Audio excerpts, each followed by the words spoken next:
প্রিয় ভাই, যদি আমাদের চরিত্রগুলোকে আমরা হেফাজতে রাখি, বিশেষ করে যুবক ভাইদেরকে বলবো, যুবতী বোনদেরকে বলবো, এতদিন যা হয়েছে সেটাকে যদি অতীত রেখে জীবনের নতুন পৃষ্ঠা খুলি, আমার চোখ কোনো পরনারীকে দেখবে না, আর আমার চোখ আল্লাহর ভয়ে পানি ছাড়বে, আমার চোখ আল্লাহর কালাম পড়বে, মায়ের চেহারা দেখবে, বাবাকে দেখবে, হালাল জিনিস দেখবে, হারাম জিনিসে চোখ দেখবে না।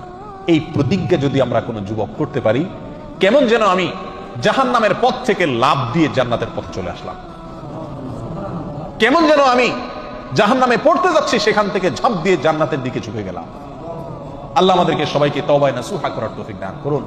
প্রিয় ভাই, এই চোখের গুনাহ, এই চোখ দিয়ে যে হারাম জিনিস আমরা দেখি, এটা কত জঘন্য, এটা কত জঘন্য।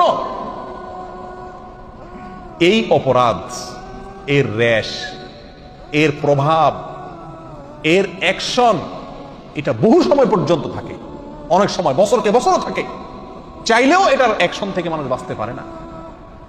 আপনি একটি অন্যায় কাজ করছেন, একজনকে একটা গালি দিয়েছেন, এটার আর রেশ থাকে না, বরং পরক্ষণে মনে উঠলে খারাপ লাগে যে লোকটাকে গালি দিলাম, ঠিক না বেঠিক? আপনি একজনের প্রতি অবিচার করছেন, সাময়িক অবিচার করছেন, অন্যায় করছেন, শেষ হয়ে গেছে, শেষ।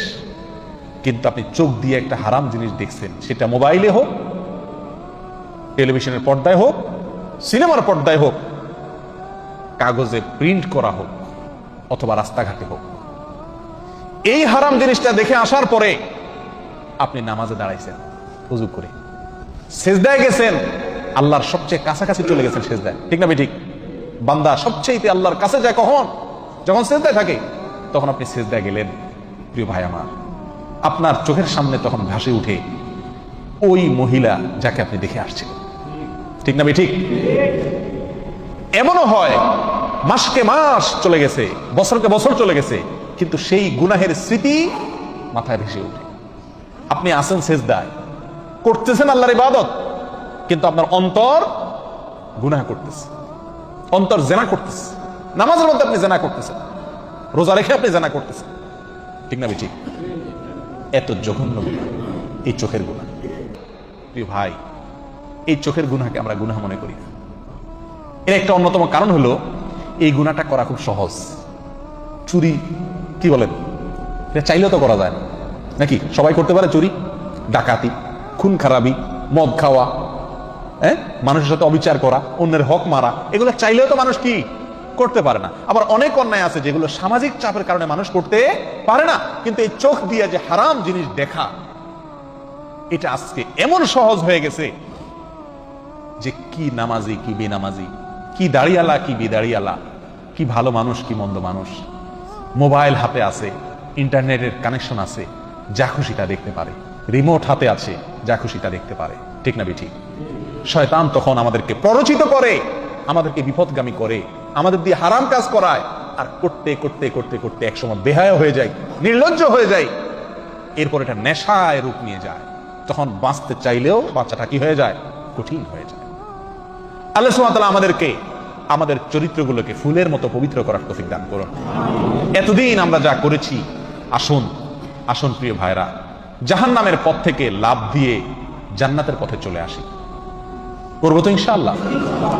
যে সমস্ত ভাইরা তওবা করবেন, তাদের পূর্বের গুনাহ আল্লাহ তাআলা মাফ করে দিবেন।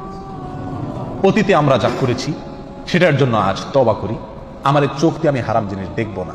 প্রিয় ভাই, দেখার যে জ্বালা, দেখার যে স্বাদ, এই চোখ দিয়ে আমি হারাম জিনিস দেখলাম, হারাম মহিলা দেখলাম, হারাম মেয়েদের দিকে তাকালাম, সেটা মোবাইলে হোক, টেলিভিশনে হোক, কাগজে হোক, বাইরে হোক, সরাসরি হোক, আর যেভাবেই হোক, এই দেখার ফলে একটা নগদ মজা পাই আমরা, তাই না?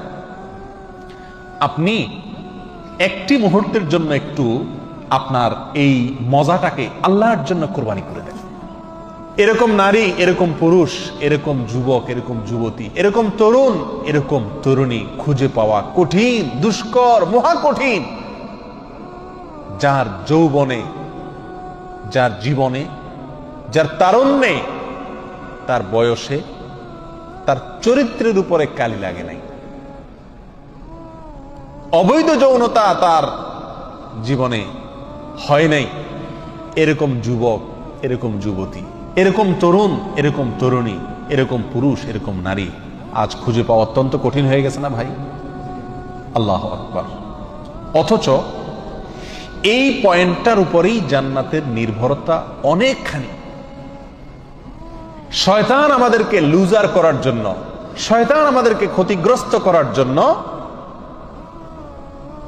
যে পয়েন্টে আঘাত করলে আমরা সবচেয়ে বেশি ক্ষতি হব, ওই পয়েন্টটাতেই শয়তান আমাদেরকে সবচেয়ে বেশি আঘাত করবে, এটাই স্বাভাবিক।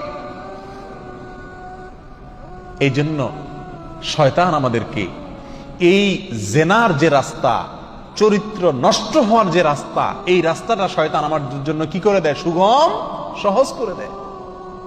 ঠিক না? ঠিক। প্রিয় ভাইরা, নবী সাল্লাল্লাহু আলাইহি সাল্লামের আরেকটা হাদিস এই প্রসঙ্গে উল্লেখ করার মতো। আবু হুরায়রা রাদিয়াল্লাহু তাআলা আনহু বর্ণনা করেছেন, যেটি তিরমিজিতে বর্ণিত হয়েছে। নবী আলাইহিস সালাতু ওয়াস সালামকে জিজ্ঞাসা করা হয়েছিল, ওয়াসুইলা আন আকসারি মা ইউদখিলুন নাস আন-নার, মানুষকে সবচেয়ে বেশি জাহান্নামে নিয়ে যাবে কোন জিনিসে? জিজ্ঞাসা করা হয়েছে নবী সাল্লাল্লাহু আলাইহি ওয়াসাল্লামের কাছে, কোন কাজে মানুষকে সবচেয়ে বেশি কোথায় ঢুকাবে? জাহান্নামে ঢুকাবে। কোন অঙ্গের কারণে, কোন অঙ্গের অপরাধের কারণে মানুষ জাহান্নামে বেশি যাবে? নবী সাল্লাল্লাহু আলাইহি ওয়াসাল্লাম ইরশাদ করেছেন, আল ফামু ওয়াল ফারাজ, দুটি অঙ্গ ভাই, এক হলো মুখ, আরেক হলো লজ্জাস্থান। এই মুখ দিয়া দ্বিতীয় সর্বোচ্চ গুনাহ আমরা করি, সবচেয়ে বেশি অপরাধ করি আমরা লজ্জাস্থান দিয়া, যৌনতা দিয়া, চোখ দিয়া, চোখের গুনাহ।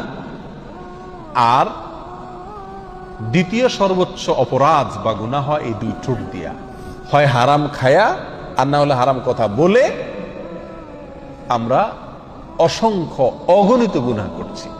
এই হাত দিয়ে এত গুনাহ করা হয় না, দুই পাও দিয়ে এত অপরাধ আমরা করি না, মাথা দিয়ে এত অপরাধ আমরা করি না, অন্য কোন অঙ্গ প্রত্যঙ্গ দিয়ে এত অপরাধ আমরা করি না। যত অপরাধ করি এই দুইটা অঙ্গ দিয়া, মুখ এবং লজ্জাস্থান অর্থাৎ যৌনতা। আর নবী সাল্লাল্লাহু আলাইহি ওয়াসাল্লাম বলছেন, এই অঙ্গ দুটি মানুষকে সবচেয়ে বেশি কোথায় নিয়ে যায়? জাহান্নামে নিয়ে যায়। 3 যুবক একবার একটি গর্তে বিপদে আটকা পড়ে গিয়েছিল। তাদের গর্তের মুখ পাথরে বন্ধ হয়ে গেছিল। আপনারা শুনছেন না ঘটনা? 3 যুবকের 3 জনে এক একজন আল্লাহর কাছে এক একটা আমলের উসিলা ধরে দোয়া করছে। তার মধ্যে এক যুবক ছিল, যে যুবক আল্লাহর কাছে দোয়া করছে এই কথা বলে, আল্লাহ, একবার আমার এক নিকট আত্মীয়া বোন সুন্দরী ছিল, অভাবে পড়েছে, তার কোনো উপায় ছিল না টাকা ছাড়া, আমি তাকে তার অভাব দূর করার জন্য প্রস্তাব দিলাম তার সাথে জেনার। তখন সে বাধ্য হয়ে, যেহেতু তার কোনো উপায় নাই, সে বেচারি রাজি হয়ে গেছে। আমিও একান্তে তার কাছাকাছি চলে গেছি, কিন্তু সেদিন আমার সঙ্গে সঙ্গে মনে পড়েছে আমার আল্লাহ আমাকে দেখছেন, আর সেই ভয়ে ওইখান থেকে আমি টাকা দিয়ে আমি ফিরে চলে আসছি। মালিক, সেই কাজটি আমি করেছি তোমার ভয়ে, কেউ ছিল না, শুধু তোমার ভয় আমার অন্তরে ছিল। এই তোমার ভয়ে আমি একটি ভালো কাজ করেছি, সেই উসিলায় আজকে আমি মৃত্যুর মুখে পতিত, গর্তের মুখ বন্ধ হয়ে গেছে, পাথর পড়ে, এই পাথরটা তুমি সরায় দাও। আল্লাহ তাআলা সরায় দিয়েছে। এই হাদিস থেকে বোঝা গেল, যেই যুবক, যেই যুবতী আল্লাহর ভয়ে সাহসী হয়, কন্ট্রোলিং পাওয়ার, নিয়ন্ত্রণ শক্তি যার ভিতরে থাকে, হারামের পথে পা বাড়ায় না, জেনার পথে আগায় না, হারাম নিষিদ্ধ ক্ষেত্রে চ্যাটিং করে না, লুকায় লুকায় গুনাহের কাজ করে না, জেনা করে না, আল্লাহ তাআলা এই চরিত্রকে পবিত্র রাখার ফলে বিপদ থেকে রক্ষা করেন। আর দোয়া করলে দোয়া